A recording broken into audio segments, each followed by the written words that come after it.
Hi, this is do.MOTIVATION, and this is a story from my book, The Story of Your Life, which you can order now, as ebook or paperback.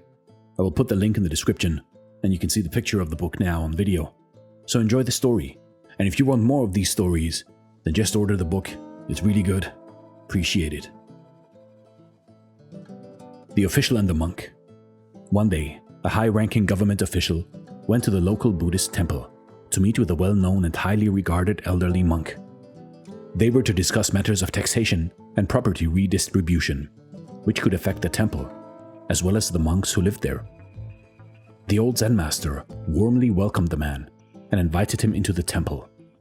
But rather than sit down in a dark, stuffy room, he suggested that the two take a walk around the temple gardens and enjoy the afternoon sun while discussing the matters at hand. The official accepted the welcome change in protocol and began to explain the government's plan. Walking next to the leisurely strolling monk, he made it very clear why the old man should be concerned, how the proposed changes could impact the temple and affect the lives of the monks. The master listened patiently to each of the official's points and gave him plenty of time to fully explain himself. However, much to the man's surprise, the monk responded to each and every problem in a very relaxed and optimistic way. It seemed as though he knew with complete certainty that the official's concerns would work themselves out, and that he had absolutely nothing to worry about. This very much confused the official, who was accustomed to people reacting quite differently to his visits. Convinced that the monk simply must have not quite fully understood the gravity of his predicament, the official pressed on, even repeating himself on numerous occasions, wanting to make absolutely sure that the monk understood him. Again, the monk responded in a very confident, almost indifferent way to all of the issues that were brought up. Sensing the official's uneasiness, he made an effort to express his understanding of the issues, assuring the man that he had done a good job in explaining himself. This, however, only added to the official's confusion, as he found even less justification for the old man's carefree attitude, assuming that he understood what he had just been told. Unable to come up with an explanation for the monk's behavior, the official grew frustrated, convinced that something must be off about the old man. It struck him that the monk must be toying with him, that he had known about and understood the upcoming government measures all along, and was simply wasting his time. Here I am, repeating myself over and over again, trying to do the right thing in helping this old man understand what our government is proposing. And he has nothing better to do than to waste my time and play me for a fool. The official thought to himself, he has taken my kindness for weakness. Angry at the old man, the official decided to teach him a lesson. He began to reiterate the things he had said earlier, making a point of complicating the conversation, which had begun so amicably, by throwing in legal jargon and concepts the monk could not possibly be familiar with or fully understand.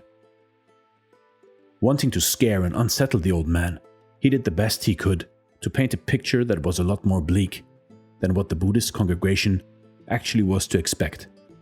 He made use of all his expertise and his many years of experience as an orator to exaggerate the temple's predicament and worry the old monk. When the official noticed that they had almost done a full lap around the temple gardens and were approaching the main gate, where he had first arrived, he wrapped up his speech. He was quite happy with himself for his elaborations, which had been so well improvised, that he even had to remind himself that they were mostly fabricated. "That will be all for now," he finally said. "I'm quite sure that you have nothing to worry about, though I can't make any promises, of course. The government apparatus is a big one, and things have a tendency to take on a dynamic of their own. It can be a daunting environment to navigate, especially if you don't have any friends on the inside. But I'm sure you will do just fine. You will be hearing from me again." He turned towards the gate, ready to leave. "Safe travels," said the monk. The official stopped and turned around to face the monk once more. "I wonder," he he said, not quite fully satisfied with the interaction. "What do you think of the things I told you?" "What do you mean?" replied the monk, unsure about what was being asked of him. "Well, I have laid out what the government plans to do in the upcoming months. There will be many changes that will undoubtedly affect your temple. Though I was sent here to discuss these changes with you, I am far more than just a messenger in this instance. I have the power to greatly affect and change the outcome of the decision-making as it relates to this temple. Surely you must have an opinion about me." "It is not for me to judge you," replied the monk. "Humor me," urged the official. "What do you think of me?" "I think you are a kind and intelligent man. You came here to help me understand what the government plans to do. And you left no stone unturned, trying to make sure that I am as well informed as I could possibly be. Your ability with words reveals years of experience, and the generosity you displayed in the time you dedicated to my education is most appreciated. I see the light of the Buddha shining from within you." "Is that so?" said the official, convinced that the old man had finally understood his threats and was now desperately attempting to win him over. But he wasn't having any of it.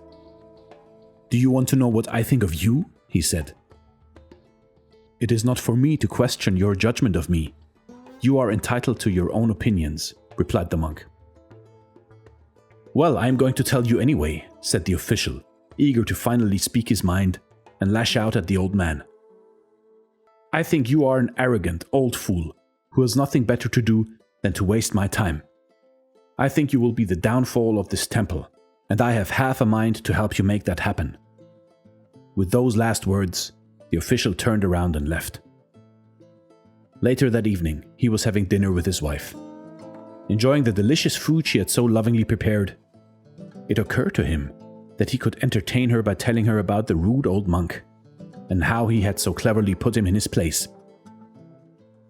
He began to relay what had happened from the very beginning, how he had originally enjoyed walking through the gardens, but had felt as though he was not being taken seriously.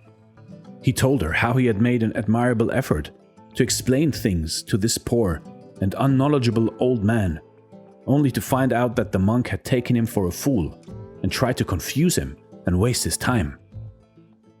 He retold, almost verbatim, his brilliant speech that was meant to scare and intimidate the Zen master, and how magnificently his plan had worked, given the monk's pathetic attempt to appease him. At last, he told her how he had finally spoken his mind, and told the monk what he thought of him, before triumphantly strutting through the temple gates.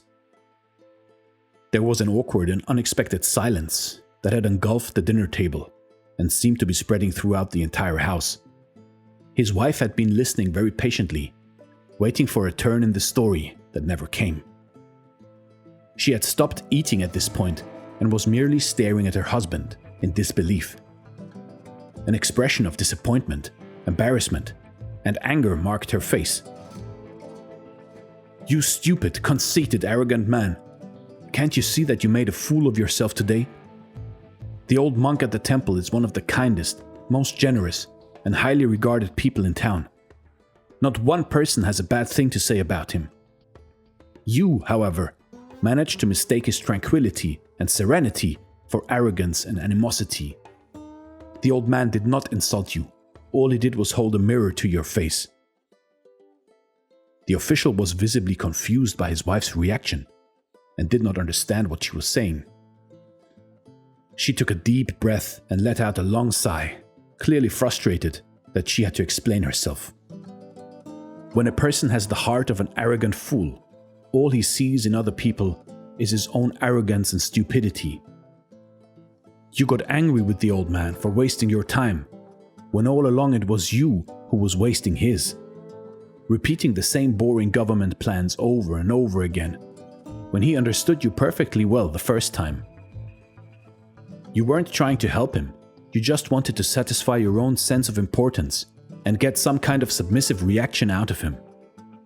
The monk must truly have the patience of the Buddha if he allowed you to ruin his afternoon with your nonsense, and then insult him in his own home.